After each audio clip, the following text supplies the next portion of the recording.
Hello, જય શ્રી કૃષ્ણ.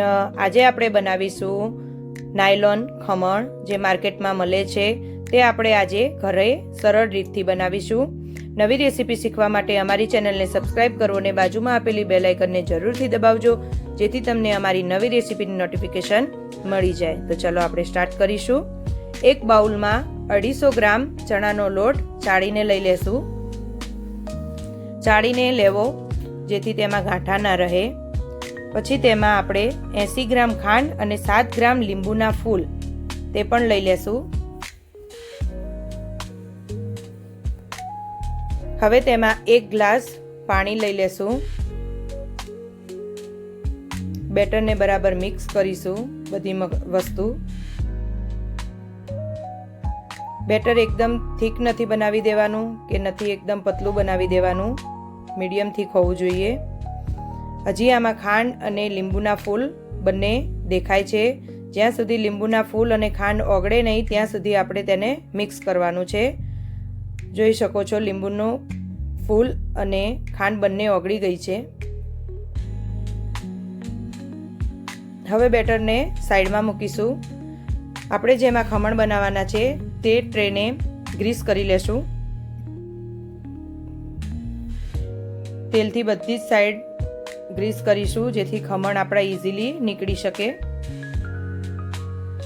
હવે તેને આપણે સાઈડમાં મૂકી દેશું. બનાવેલું તૈયાર કરેલું બેટર લઈ લેશું. તેમાં 12 ગ્રામ મીઠું અને 5 ગ્રામ ખાવાના સોડા બંને મિક્સ કરીને લઈ લેશું.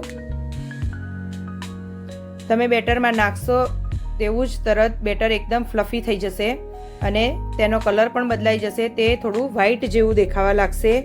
તમારા બાઉલમાં જેટલી ક્વોન્ટિટી હતી એનાથી પણ વધારે તે થઈ જશે. હવે આપણે ગ્રીસ કરેલી ટ્રેને લઈ લેશું. તેમાં બધું જ બેટર રેડી દેશું. ટ્રેને તમે ઢોકળિયામાં પાણી ગરમ કરવા મૂકો, સાથે ટ્રે પણ તમારે મૂકી દેવાની છે. ટ્રેને પણ ગરમ થવા દેવાની છે અને પછી આપણું ફ્લફી બેટરને રેડી દેવાનું છે.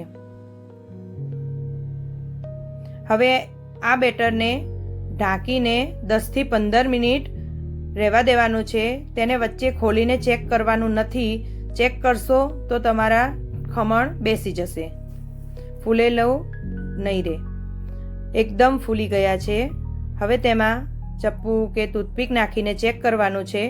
તમે ચેક કરો તો દેખાશે એકદમ ક્લીન નીકળે છે. બધી સાઈડ નાખીને ચેક કરી લેશું. પરફેક્ટ બની ગયા છે. હવે આને નીકાળી લેશું. હવે ખમણને ઠંડા થવા દેવાના છે. તે ઠંડા થાય પછી તેને પીસ કરી લેવાના છે. કાપા પાડી લેશું. જુઓ, એકદમ સ્પોન્જી સરસ ને સોફ્ટ બન્યા છે. જાળી પણ સરસ પડી છે. આવા ખમણ થવા જોઈએ. હવે તેમાં વઘાર કરવા માટે 2 થી 3 ચમચી તેલ લઈ લેશું. તેમાં રાઈ ઉમેરીશું.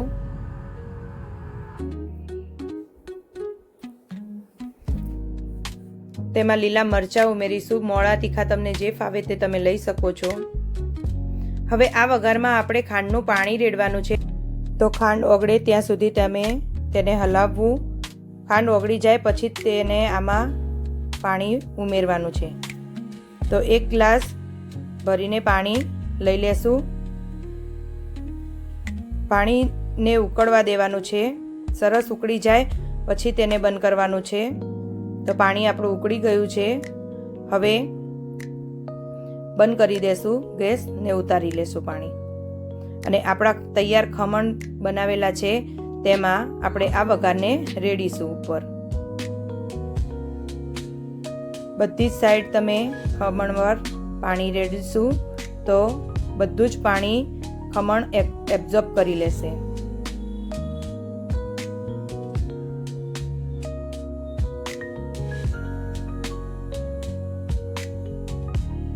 હવે તેના પર ધાણા નાખીશું. હવે આ ખમણ તમે બનાવો.